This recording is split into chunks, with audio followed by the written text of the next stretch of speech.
የኖህ መርከብ በቤተክርስቲያን ትመሰላለች እና በኖህ መርከብ ውስጥ እንደምታውቁት ያልገባ እንስሳ የለም። ያልገባ እንስሳ ቀጭኔ ገብታለች፣ ጃርት ገብታለች፣ እርግብ ገብታለች፣ ጅብ ገብቷል። በቤተ ክርስቲያን ውስጥ ሁላችን ልክ እንደዚህ ነን። ቤታይ እንደ እርግብ የዋህ የሆኑ አባቶች፣ እንደ እርግብ የዋህ የሆኑ ምዕመናን አሉባት እቺ ቤተ ክርስቲያን። በጣም የዋህ የሆኑ ሁላችሁ በአይናችሁ ያያችሁት ነገር ስለሆነ ብዙ መመስከር ብዙ መግለጽ አያስፈልግም። እንደ እርግብ በቃ ንጹሐን የሆኑ አባቶች፣ እንደ እርግብ የዋህ የሆኑ አባቶች፣ እንደ እርግብ የዋህ የሆኑ ምዕመናን አሉባት እቺ ቤተክርስቲያን።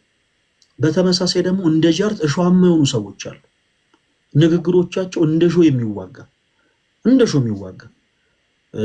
ለምሳሌ ቅርብ ጊዜ በጣም ብዙ ሰዎች እየተመለሱ ነው። ቤታዬ ካየሽ ወደዚህ ቅዱስ ቤተክርስቲያን ብዙዎች እረፍትን እንፈልጋለን ብለው እየተመለሱ ይገኛሉ። ከዛ ውስጥ ለምሳሌ አንዷ እጅግ በጣም በክርስቶስ ፍቅር የምንወዳት እህታችን ሄሉ ነች እና እንዲህ ያሉ እህቶቻችን ከቀድሞ ህይወታቸው ወጥተው ለቤተክርስቲያን መመለስ ሲፈልጉ እንደ ጃርት የሚዋጉ ሰዎች አሉ። ለመስተካከል ለመታረም ለሰዎች እድል የማይሰጡ በንግግሮቻቸው ሰዎችን መውጋት የሚፈልጉ ምዕመናኖችም አሉባት ይቺ ቤተክርስቲያን። በተመሳሳይ እንደ ቀጭኔ አንገታቸው የረዘመ ጎንበስ ብሎ ሰው ማየት የማይፈልጉ ትዕቢተኞች አሉ።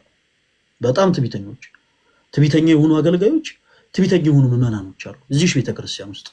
ድምፃቸው ስላማረ፣ ዜማውን ስለቻሉት፣ ግዕዙን ስለተረበደሉት ከነሱ በላይ ማንም ምንም የሚያውቅ የማይመስላቸው ሁሌ ዘወትር ነጠላ ስለለበሱ ብቻ ማለት ነው። በቃ ከነሱ ውጭ ክርስቲያን ያለ የማይመስላቸው ትዕቢተኛ የሆኑ አገልጋዮች አሉ ቤተክርስቲያናችን ውስጥ። በተመሳሳይ ትዕቢተኛ የሆኑ ምዕመናኖችም አሉ። ለካህን የማይታዘዙ፣ ካህንን የማይሰሙ፣ ለምክረ ካህን የማይገዙ ትዕቢተኛ የሆኑ ምዕመናን አሉ። እንደ ቀጭን አንገታቸው የረዘመ ጎንበስ ብሎ ሰው ማየት የማይፈልጉ። በዛው ልክ ይሄን አስምሩበት፣ እንደ ጅብ ሆዳም የሆኑ ሰዎች አሉ በዚህ ቤተክርስቲያን ውስጥ። እንደ ጅብ ሆዳም የቤተክርስቲያን ዙሪያ ያለውን ነገር በአጠቃላይ ለግል ጥቅማቸው ማድረግ የሚፈልጉ ቤተክርስቲያንን ያማከለ እንጀራን መብላት የሚፈልጉ ሆዳም የሆኑ ሰዎች አሉ። ይሄ ግልጽ ነው። እንደ ጅብ ሆዳም የሆኑ አገልጋዮች፣ እንደ ጅብ ሆና የሆኑ ምዕመናን አሉ በዚህ ቤተክርስቲያን ውስጥ። በነገራችን ላይ እንደ ጅብ ሆዳም የሆኑ አገልጋዮች ባይኖሩ ኖሮ ቤተክርስቲያናችን ይሄን ያክል ለተሐድሶ መናፍቃን ተጋልጣ ባልተሰጠች ነበር። በዛው ልክ እንደ ጅብ ሆዳም የሆኑ ምዕመናኖች ባይኖሩ ኖሮ ይሄን ያክል ለሰላቢዎች ቤተክርስቲያናችን ተገልጣ ባልተሰጠች ነበር እና ለሆዳቸው የተገዙ ሰዎችን በእግዚአብሔር ቃል ልባቸውን ሰብሮ እንደመመለስ በጣም ከባድ ነገር የለም። ለሆዳቸው የተገዙ ሰዎች በነገራችን ላይ ልክ እንደ ሌሊት ወፍ ነው የሚሆኑት። ማለት ሁሉንም መሆን ይፈልጋሉ። የሆነ ሰዓት ላይ ሙስሊም መሆን ይፈልጋሉ፣ የሆነ ሰዓት ላይ ፕሮቴስታንት መሆን ይፈልጋሉ፣ የሆነ ሰዓት ላይ ኦርቶዶክስ መሆን ይፈልጋሉ፣ የሆነ ሰዓት ላይ ምናልባት ጆባ ዊትነስ መሆን ይፈልጋሉ። አሁን ቅርብ ጊዜ የካቶሊክ ፖፕ አርፈዋል እና የሆነ ሰዓት ደግሞ የካቶሊክ ፖፕ ሁሉ መሆን ሊፈልጉ ይችላሉ። ወቅቱን እየጠበቁ ማለት ነው። ከነፈሰው ጋር አብረው መንፈስ የሚፈልጉ ሰዎች ይኖራሉ እና እባካችሁን ክርስቲያን ይሄንን የለበሰው ስጋው ሊመራው አይገባም። ክርስቲያን ማለት የለበሰውን ስጋ ይሄንን ፈተና የሆነን ስጋ የሚመራ ነው እና ንፋስ በነፈሰበት ሁሉ አትንሳፈፉ ፕሊዝ። ይሄ መልእክት የሚመለከተው ለሆዳቸው አዳር የሆኑ ሰዎችን ብቻ ነው። አላደለ ሁሉ ምን ይባላል እንደው በተረት ቢታይ ሁሉ አማረሽም ገበያ ትውሰዳት ይባላል እና ገበያ ታውጧት ነው ገበያ ትሰዷት በቃ በሁለቱም ይያዝ እና እንደዚህ አይነት ሰዎች በጣም ከባድ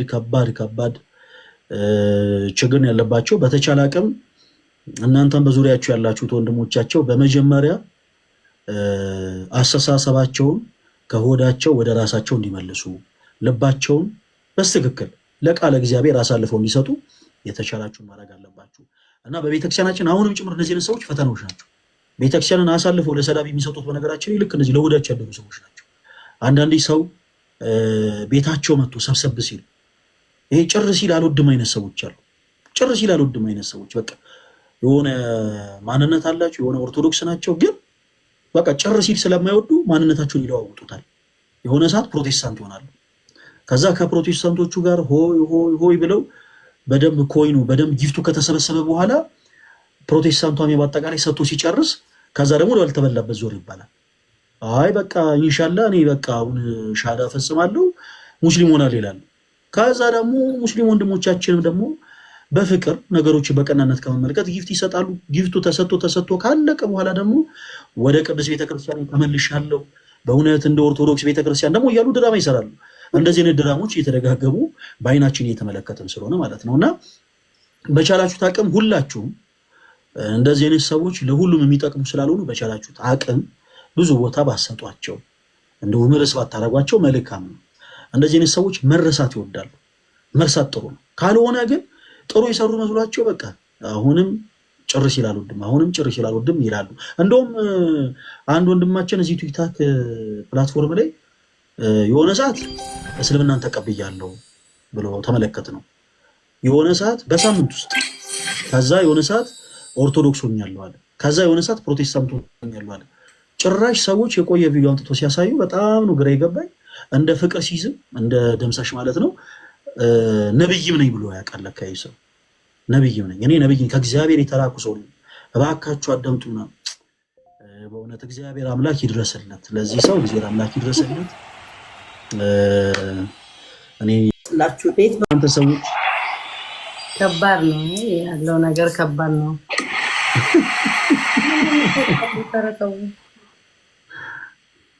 አይ ግን ጥሩ ነው። በርቱ። ቤተክርስቲያናችሁ ሁሉም ሰው እኔን ጨምሮ ሁላችን ቤተክርስቲያን መጠበቅ ነገር ነው። ግን ከኛ በብዙ ነገር የተሻላችሁ ወንድመቶቻችን በደንብ ጠብቁ ነው ማለት የኛም ግዴታችን። አሁን ያቃተን የእናንተ ነገር ነው ማለት ቤተክርስቲያን ታስተምራለች፣ ግን ህይወቱ ላይ ዜሮ። አግቡ ማለት ነው። አሁን ለአንቺ ስለ ትዳር ስንት ኮርስ ነው የሰጠሁሽ ቤታይ ማለት እንድታገቢ ምናምን። እንደውም እኮ በዚህ ዓመት ቃል ገብተሽልኝ ነበረ። አሁን እኮ መንገዱ ላይ ነው ያለሁት። አረ ንስሐ አባትሽ ሳይሰማ መንገዱ ተጀመረ ማለት ይሻላል። ኖ ሀሳብ መጀመሪያ ምን አልኩ? አይ ገና ነኝ